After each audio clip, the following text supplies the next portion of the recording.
প্রভাবশালী সদস্য সচিব জনাব বদরুল আলম লিটু সহ আমার সিনিয়র ছোট ভাই এস.এম. সোহাগ, সাবেক সহসভাপতি মাগুরা জেলা ছাত্র দল, আমাদের মাঝে আরো স্থানীয় নেতৃবৃন্দ উপস্থিত আছেন। সর্বপ্রথমে আমি বলতে চাই,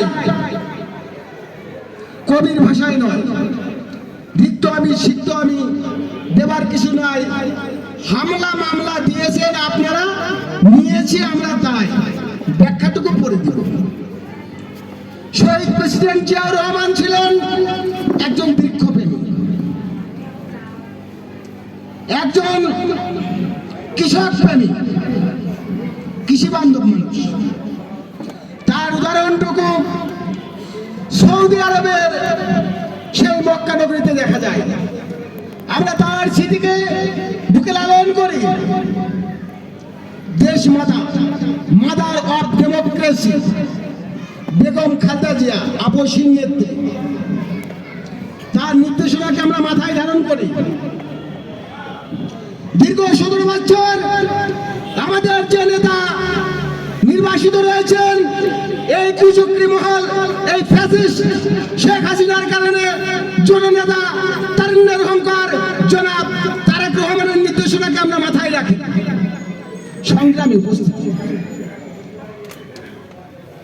আমাদের প্রিয় নেতা জনাব তারেক রহমানের নির্দেশ ক্রমে বিভাগীয় পর্যায়ে, জেলা পর্যায়ে, থানা পর্যায়ে এবং ইউনিয়ন পর্যায়ে আজকের এই কর্মসূচি।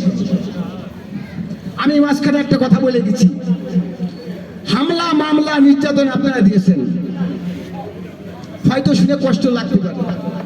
আমার জাহাঙ্গীর ভাই, আমার বন্ধুবর বদরুল আলম লিটু, তারা প্রত্যক্ষ সাক্ষী আছে।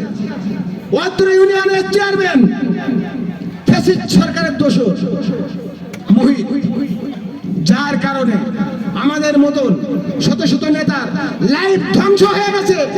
এ সম্পর্কে আপনারা সবাই জানেন। আর বিশেষ করে উনার সুদৃষ্টির কারণে আমাকে ঢাকাতে 2টা মামলায় দেওয়া হয়েছিল, একটা শেরেবাংলানগর থানা, একটা চকবাজার হোটেল থানা। আমার লাইফ শেষ, আমার পরিবার শেষ। তার জন্য তাই আপনাদের ইউনিয়নের একজন মানুষ যাকে আর এই 5 তারিখের পরে দেশে দেখা যায়নি। আমি আপনাদের কাছে উদাত্ত আহ্বান করব, এই ফ্যাসিস্টরা যাতে কোন অবস্থাতে এই ইউনিয়ন, এই থানা, এই জেলা তথা এই দেশে যাতে আর না আসতে পারে। সংগ্রামী উপস্থিতি, আমার এই বক্তব্যের বিস্তারিত বলবেন আমার ছোট বড় ভাই মুন্সি জাহাঙ্গীর আছেন, আমার বন্ধুবর বদরুল আলম লিটু। পরিশেষে আমি একটা কথা বলতে চাই, আপনারা জানেন যারা 17 বছর তথা বেশি হবে 23 বছর বাংলাদেশ জাতীয়তাবাদী দলের ঘাড়ে চড়েছিলেন, আজ তারা ঘাট থেকে নেমে ঘাড় ফুলাচ্ছে। গাছের থেকে পর গাছে জোর বেশি, যে গাছের উপর অবস্থান করে। কারণ আমাদের ঘাড়ে ছিল, এটা আপনারা জানেন। তারা কি চায় সেটাও আপনারা জানেন।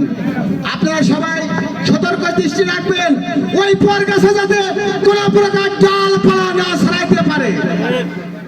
আমি বেশি কিছু বলতে চাই না, বিস্তারিত বলবেন আমার বড় ভাই মোহাম্মদ জাহাঙ্গীর হোসেন ও সদস্য সচিব মহোদয় বদরুল আলম লিটু। আমি বক্তব্য বাড়াতে চাই না, আমি আমার সংক্ষিপ্ত বক্তব্য এখানে শেষ করছি। আল্লাহ হাফেজ, আপনারা ভালো থাকবেন, সুস্থ থাকবেন, এই আশাবাদ ব্যক্ত করে আমি আবার বক্তব্য শেষ করছি। বাংলাদেশ জিন্দাবাদ, বাংলাদেশ জাতীয়তাবাদী স্বেচ্ছাসেবক দল জিন্দাবাদ। শহীদ জিয়া অমর হোক, খালেদা জিয়া দীর্ঘায়িত্রী হোক, তারেক রহমান পীরের বেশে আসবে ফিরে বাংলাদেশে। বাংলাদেশ জিন্দাবাদ। সম্মানিত